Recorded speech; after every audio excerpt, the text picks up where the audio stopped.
प्रभु मैं अपने धन का क्या करूं, आप क्या चाहते हैं?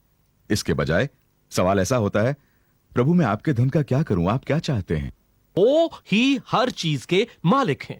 हर परिस्थिति उनके वश में है और उन्होंने हमारी जरूरतें पूरी करने का वचन दिया है। मैं बहुत बहुत आभारी हूं कि आज आपने यहां आने की ठानी, और मैं प्रार्थना करता हूं कि यह अध्ययन आपके लिए बहुत सहायक हो। परमेश्वर हमें प्रेम करते हैं, और क्योंकि वो हमसे प्रेम करते हैं, उन्होंने बाइबल में वो आर्थिक सिद्धांत दिए हैं जो वो जानते हैं कि हमारी मदद करेंगे। बाइबल 350 वचन धन और संपत्ति से संबंधित हैं। यीशु मसीह ने हमें भी धन के बारे में ज्यादा सिखाया बजाय और किसी विषय के। प्रभु ने इसके बारे में इतना अधिक दो महत्वपूर्ण कारणों की वजह से कहा। पहला, हमारे जीवन में पहला स्थान पाने के लिए धन सीधे प्रभु से मुकाबला करता है। हमारे प्रिय सर्जनहार परमेश्वर हमें पूरी तरह समझते हैं। वो जानते हैं कि लोग अक्सर संपत्ति को उनसे आगे रखते हैं। मत्ती 6 आयत 24 में यीशु हमें बताते हैं, कोई मनुष्य दो स्वामियों की सेवा नहीं कर सकता, क्योंकि वो एक से बैर और दूसरे से प्रेम रखेगा, वो एक से मिला रहेगा और दूसरे से तुच्छ जानेगा। परमेश्वर और धन दोनों की सेवा नहीं कर सकते। हमारे धन का उपयोग प्रभावित करता है कि हम मसीह के कितने निकट हैं।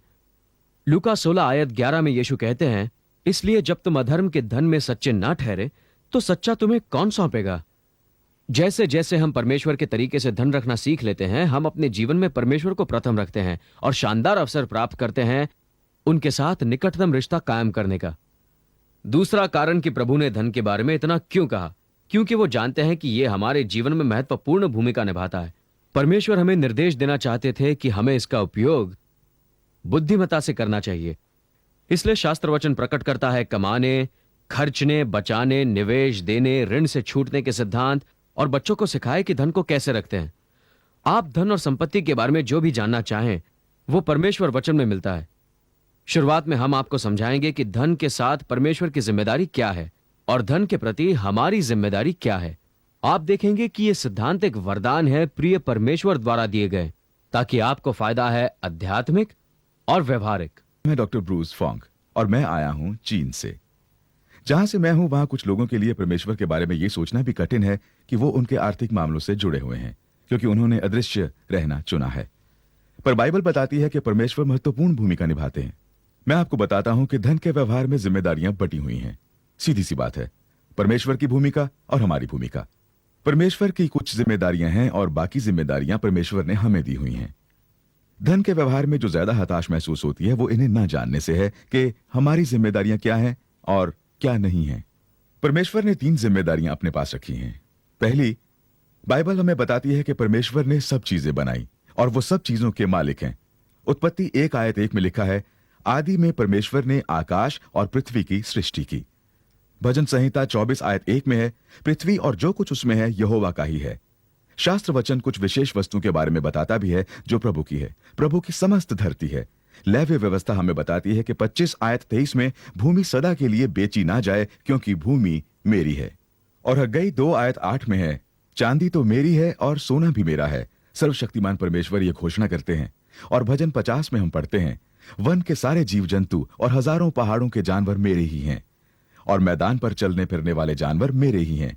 यदि मैं भूखा होता तो तुझसे न कहता, क्योंकि जगत और जो कुछ उसमें है वो मेरा है। परमेश्वर ने ही सब कुछ रचा है और उन्होंने अपनी रचना की मलकियत किसी को नहीं सौंपी है।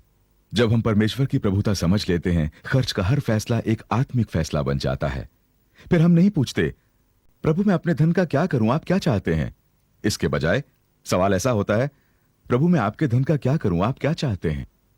आइए अब देखते हैं परमेश्वर की दूसरी जिम्मेदारी, और वो है अंतिम निर्णय हर घटना पर। बाइबल में परमेश्वर के नियंत्रण का वर्णन कई नामों से किया गया है। मिसाल के तौर पर जैसे कि मालिक, सर्वशक्तिमान, प्रभुओं का प्रभु और राजाओं का राजा। भजन संहिता 135 आयत 6 में है, जो कुछ यहोवा ने चाहा उसने आकाश और पृथ्वी में किया। और दानियेल 35 आयत 36 में पढ़ते हैं, मैंने परम प्रधान को धन्य कहा। वो स्वर्ग की सेना और पृथ्वी के रहने वालों के बीच अपनी ही इच्छा के अनुसार काम करता है, और कोई उसे रोक कर उससे ये नहीं कह सकता, तूने ये क्या किया। जो लोग परमेश्वर को जानते हैं उनके लिए ये दिलासा है कि वो हर बात का उपयोग करते हैं, कठिन परिस्थितियों को भी अंत में भलाई के लिए ही। रोमियो 8 आयत 28 इसका वर्णन इस तरह है, हम जानते हैं कि जो लोग परमेश्वर से प्रेम रखते हैं उनके लिए सब बातें मिलकर भलाई ही को उत्पन्न करती हैं, अर्थात उनके लिए जो उसकी इच्छा के अनुसार बुलाए हुए हैं। आप शांति में जी सकते हैं ये जानकर कि आपके प्रिय स्वर्गीय पिता हर परिस्थिति को संभाले हैं जो आपके सामने आए, और वो हर एक को भलाई के लिए ही इस्तेमाल करना चाहते हैं। फ्रेंड्स, जॉर्जिया प्रदेश से मैं आपको एक और जिम्मेदारी के बारे में बताना चाहता हूं जो परमेश्वर के हाथ में है, और वो है आपकी जरूरत पूरा करना। उत्पत्ति 22 आयत 14 में परमेश्वर को एक और नाम दिया गया है, यहोवा, यहोवा थिरे, जिसका मतलब है प्रभु उपाय करेंगे। परमेश्वर ने हमें वचन दिया कि वो हमारी जरूरतें पूरी करेंगे यदि हम उन्हें अपने जीवन में प्रथम रखें।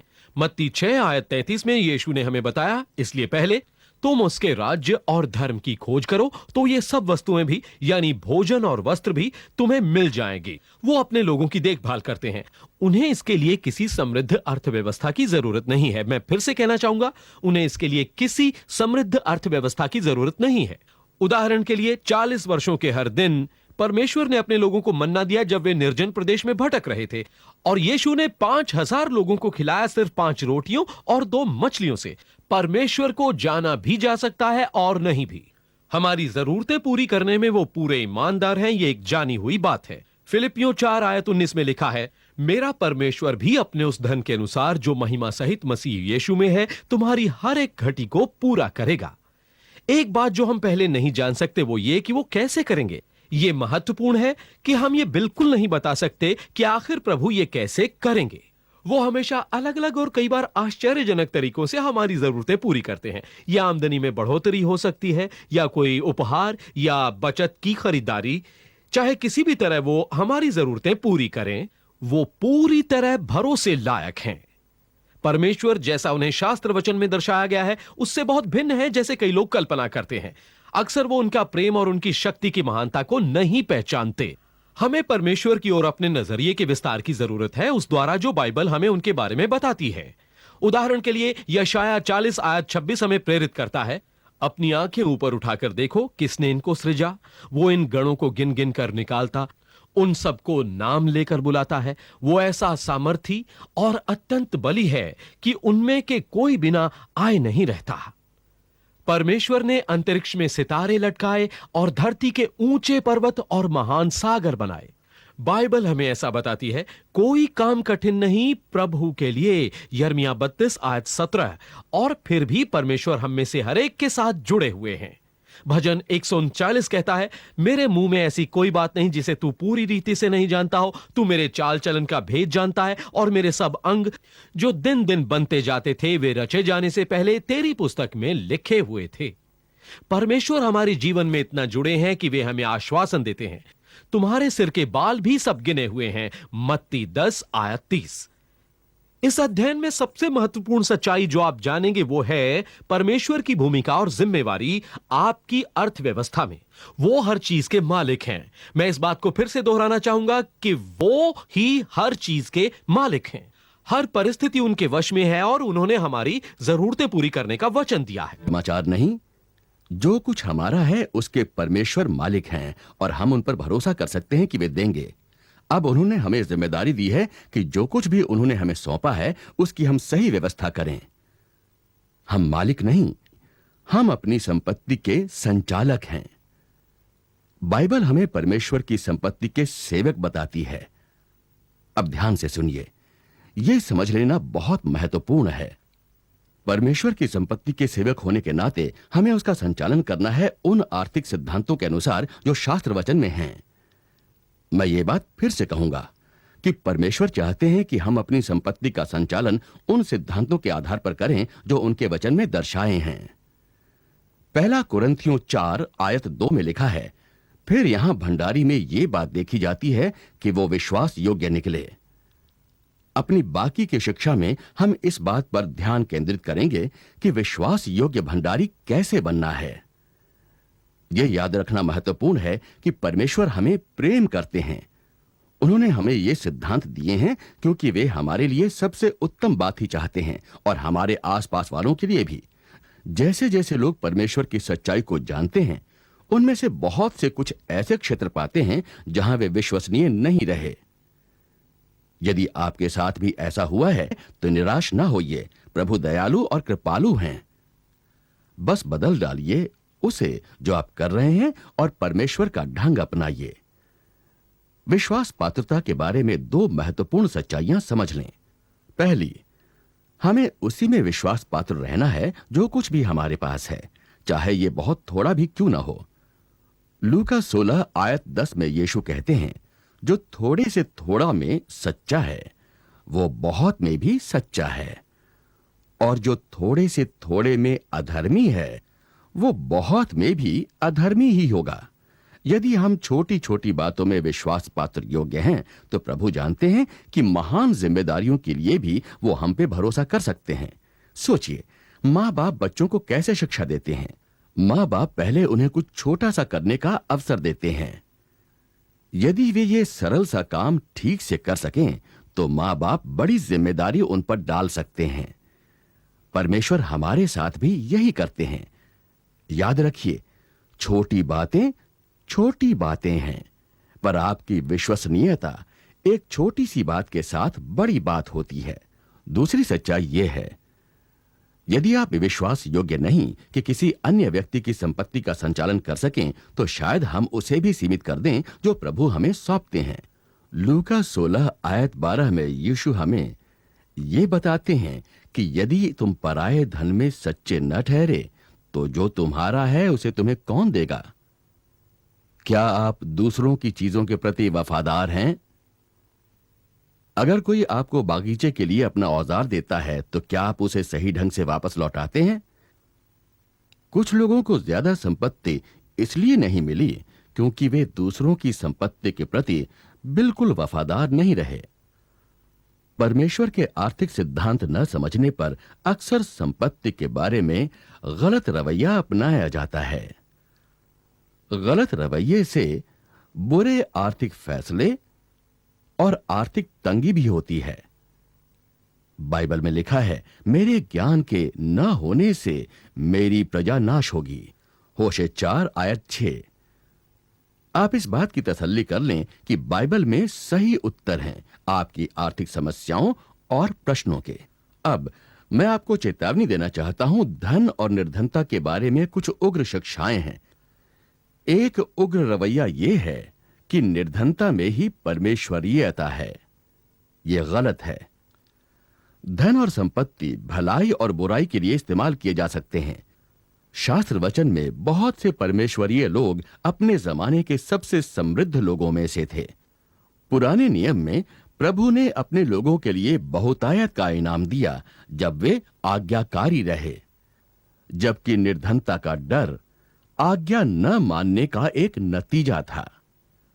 व्यवस्था विवरण 30 आयत 15 और 16 में लिखा है, मैंने तुझको जीवन और मरण, हानि और लाभ दिखाया है, क्योंकि मैं तुझे आज आज्ञा देता हूं कि अपने परमेश्वर यहोवा से प्रेम करना और उसके मार्गों पर चलना और उसकी आज्ञाओं, विधियों और नियमों को मानना, और तेरा परमेश्वर यहोवा तुझे आशीष दे। भजन संहिता 35 आयत 27 में लिखा है, यहोवा की बड़ाई हो जो अपने दास के कुशल से प्रसन्न होता है। हम नियम अनुसार समृद्धि के लिए प्रार्थना कर सकते हैं जब परमेश्वर के साथ हमारे संबंध अच्छे हों और संपत्ति के बारे में हमारा नजरिया सही हो। हे प्रिय, ये मेरी प्रार्थना है कि जैसे तू आत्मिक उन्नति कर रहा है, वैसे ही तू सब बातों में उन्नति करे और भला चंगा रहे। 3 यूहन्ना 2। बाइबल ये नहीं कहती कि परमेश्वर के व्यक्ति को निर्धनता में रहना होगा। एक परमेश्वरीय व्यक्ति के पास सांसारिक साधन हो सकते हैं। इससे उलट उग्रता यह है कि सभी मसीही जो सचमुच विश्वासी हैं हमेशा आर्थिक रूप से संपन्न होंगे। ये उग्रता भी एक गलती है। यूसुफ के जीवन का अध्ययन, वो एक विश्वास योग्य व्यक्ति की एक मिसाल है जिसने संपन्नता और निर्धनता का अनुभव पाया। वो एक संपन्न परिवार में जन्मा, फिर एक गड्ढे में फेंका गया, अपने ईर्ष्यालु भाइयों द्वारा दास्ता में बेच दिया गया। जब यूसुफ एक दास था, उसके मालिक ने उसे घर का प्रमुख बनाकर पदोन्नति दी। बाद में उसने एक धार्मिकता का फैसला लिया, अपने मालिक की पत्नी से व्यभिचार न करने का, और उसका नतीजा, उस धर्मी फैसले के लिए उसे सालों जेल में दुख उठाना पड़ा। पर फिर परमेश्वर के नियत समय में वो मिस्र के प्रधानमंत्री के पद पर पहुंचाया गया। संपन्नता के लिए निर्देश यहोशू 1:8 में दिए गए हैं।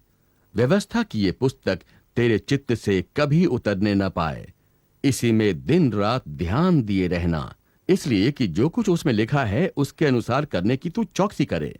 ऐसा करने से तेरे सब काम सफल होंगे। इस अध्याय में संपन्नता के लिए 2 जरूरतें दी गई हैं: शास्त्र वचन पर ध्यान लगाना और आज्ञा अनुसार सब करना। जब आप ऐसा करते हैं तो आप आर्थिक आशीष पाने की अवस्था में आते हैं। हालांकि इसकी कोई गारंटी नहीं कि परमेश्वर आपको कब इसके लिए चुनेंगे। वो जानते हैं कि आपके लिए क्या उत्तम है और चाहते हैं कि उसके लिए आप उन पर भरोसा करें। और इस बात का ध्यान रखें कि धन जीवन का सिर्फ एक हिस्सा है। आप अपना पूरा जीवन निर्धनता में बिता सकते हैं, फिर भी उन आशीषों का आनंद उठा सकते हैं जो पैसा नहीं खरीद सकता। परमेश्वर ने आपको धूप की आशीष दी है, वो हवा जिसमें आप सांस लें, और मित्रों और परिवार का सहचार्य, और सबसे महत्वपूर्ण स्वयं परमेश्वर को जानने और उनके संपर्क में रहने की सुविधा। चलिए संक्षेप में देखें। शास्त्र वचन ये नहीं सिखाता कि निर्धनता जरूरी है और न ही निर्विघ्न संपन्नता। जो बाइबल हमें बताती है वो है विश्वास योग्य सेवक होने की जिम्मेदारी। मिनट काम के बारे में बात करते हैं। मेरा नाम है जिमी हर्नांडेज और मैं आपसे बात करूंगा। तो आप काम के बारे में क्या महसूस करते हैं? परमेश्वर जानते हैं कि हम अधिकतर काम में बहुत समय बिताते हैं, इसलिए परमेश्वर ने हमें शास्त्र वचन में सिद्धांत दिए हैं कि हमें समझने में मदद मिले कि क्यों और कैसे हमें काम करना है। यह समझ लेना महत्वपूर्ण है कि परमेश्वर ने हमारी भलाई के लिए काम कर रखा है। पहली बात जो परमेश्वर ने हमें पहले मनुष्य आदम के साथ की, उसे काम सौंपा। बाइबल में लिखा है, यहोवा ने आदम को लेकर अदन की वाटिका में रख दिया कि वे उसमें काम करें और उसकी रक्षा करें। उत्पत्ति 2:15। परमेश्वर ने काम को वो मुख्य माध्यम बनाया है जिससे हमारी आवश्यकताओं की पूर्ति हो, और वो चाहते हैं कि हम काम करें। बाइबल में लिखा है 6 दिन तो परिश्रम करना, निर्गमन 34:21। और यदि कोई काम न करना चाहे तो खाने भी ना पाए, 2 थिस्सलुनीकियों 3:10। काम का एक और महत्वपूर्ण मकसद है। परमेश्वर इसे आपके चरित्र के विकास के लिए इस्तेमाल करते हैं। उदाहरण के लिए, जब एक बढ़ई घर का निर्माण करता है तब घर भी बढ़ई को निर्मित करता है। योग्यता, कर्मठता, शक्ति, कार्यकारी संबंध, अन्य व्यक्तिगत योग्यताएं संशोधित होती हैं। आपका काम सिर्फ पैसे कमाने का ही नहीं होता, उसे आप में परमेश्वरीय चरित्र का भी निर्माण करना होता है। कुछ अपरिपक्व लोग जिन्हें मैं जानता हूं ऐसे हैं जिन्होंने कभी भी जिम्मेदारियों और काम में होने वाली कठिनाइयों का सामना नहीं किया, और इसके परिणाम स्वरूप उनके चरित्र का सही निर्माण नहीं हुआ।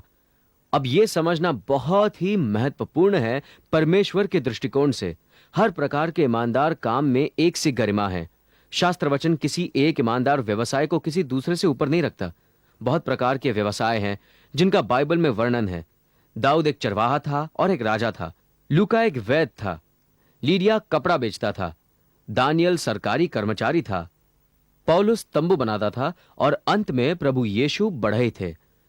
इसका कोई मतलब नहीं कि आप किसान हैं या कुछ बेचते हैं, या आप ऑफिस में काम करते हैं, या स्कूल में पढ़ाते हैं, या चर्च में पास्टर हैं।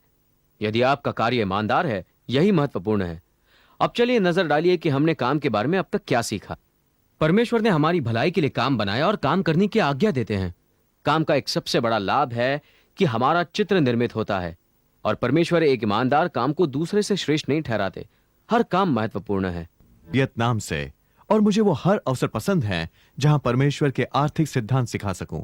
हमने पहले जाना कि परमेश्वर ने कुछ जिम्मेदारियां अपने पास रखी हैं, हमारे धन व्यवहार के बारे में, और अन्य जिम्मेदारियां उन्होंने हमें दी हैं। यही हमारे काम के बारे में भी सच है।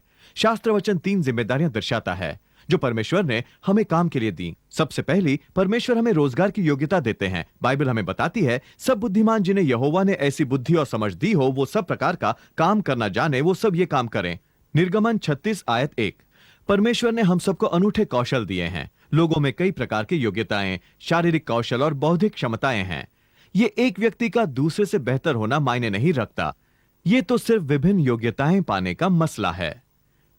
दूसरा, परमेश्वर हमें हमारी सफलता देता है। यूसुफ एक उदाहरण है। शास्त्र वचन हमें बताता है, यहोवा उसके संग था सो वो भाग्यवान पुरुष हो गया। उसके स्वामी ने यह देखा, और जो काम वो करता है उसको यहोवा उसके हाथ से सुफल कर देता है। और तीसरी, हमारी उन्नति परमेश्वर के वश में है। भजन संहिता 75 आयत 6 में लिखा है, बढ़ती न तो पूरब से, न तो पश्चिम से, और न जंगल की ओर से आती है, परंतु यहोवा ही न्यायी है। न आपका मालिक, न कार्य निरीक्षक आपके सफलता पर नियंत्रण रखता है। ज्यादातर लोग इस तरह नहीं सोचते हैं। वो सोचते हैं परमेश्वर का इसमें कोई हाथ नहीं, कि उनकी योग्यता के लिए सिर्फ वही जिम्मेदार हैं और वही अपनी सफलता और उन्नति के लिए जिम्मेदार हैं। मुझे आशा है आपने समझना शुरू कर दिया होगा, जो बाइबल हमें धन, संपत्ति और काम के बारे में बताती है वो उससे बहुत भिन्न है जो ज्यादातर लोग सोचते और करते हैं। अब उन जिम्मेदारियों पर नजर डालें जो परमेश्वर ने हमें हमारे काम के बारे में दी हैं। पहली शायद आपको चकित करे, चाहे आपका व्यवसाय कोई भी हो, हमें ऐसे काम करना है जैसे हम यीशु मसीह के लिए काम करते हैं। शास्त्र वचन दर्शाता है कि हम सचमुच परमेश्वर की सेवा करते हैं जब हम काम करते हैं। बाइबल में लिखा है, जो कुछ तुम करते हो तन मन से करो, ये समझकर कि मनुष्य के लिए नहीं परंतु परमेश्वर के लिए करते हो। तुम प्रभु मसीह की सेवा करते हो। यह समझना महत्वपूर्ण है, क्योंकि इससे हमारे काम के प्रति हमारा रवैया पूरी तरह बदल जाता है।